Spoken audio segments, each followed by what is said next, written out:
You would have heard of Shark Tank, Dragon's Den, and in the last few years, even Shark Tank India and Hindi.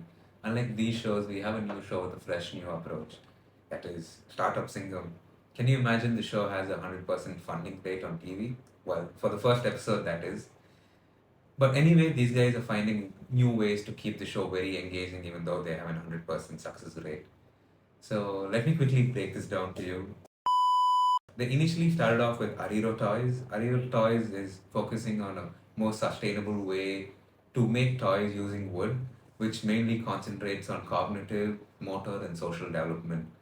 These guys showed a strong foundation in terms of how much they know their product, their financials, and looking at their growth, they could be a very big company in the next few years. Startup Singam show itself is only for 20 minutes, so I don't think I should keep my review for more than 4 or 5 minutes. So let me quickly jump on to the next two startups. The next startup is chasing a dream that millions aspire, but only a few dream to pursue, reaching the moon. And I literally mean reaching the moon. Let me introduce you to Spaceman Craft. Spaceman Craft is banking on the ever growing space tech industry and working on electric propulsion system driven by solar energy. And they're saying they will reach commercialization and launch within the next 12 months. Don't you think that is exciting? These guys are incorporated in 2022, 2023, and they're already on track to reach space. Don't you think you guys should also probably track these guys? It would have been great if the show highlighted a bit more on what the space tech industry is doing, as people know space tech industry is something which is very technical, and not everybody is going to understand or know what is currently happening in the industry.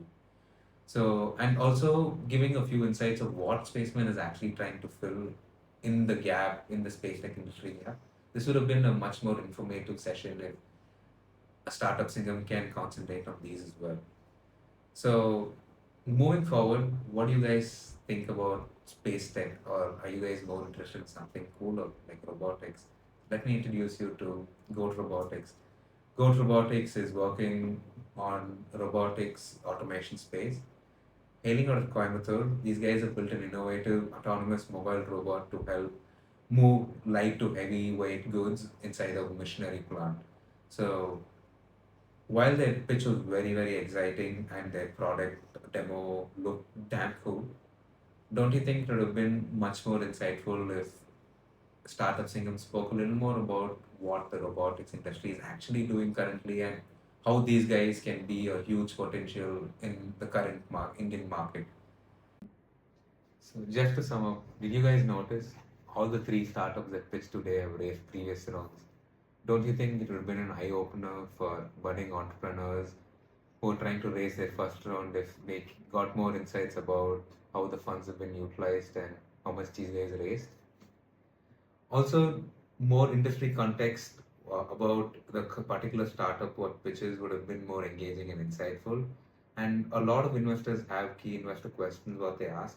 Don't you think it would have been more engaging if these questions were running on the screen with investor and the explainer bubbles around screen, which makes it more engaging for the viewers, as this show has a time constraint and not all aspects of an investor or a startup could be covered in this. What do you guys think?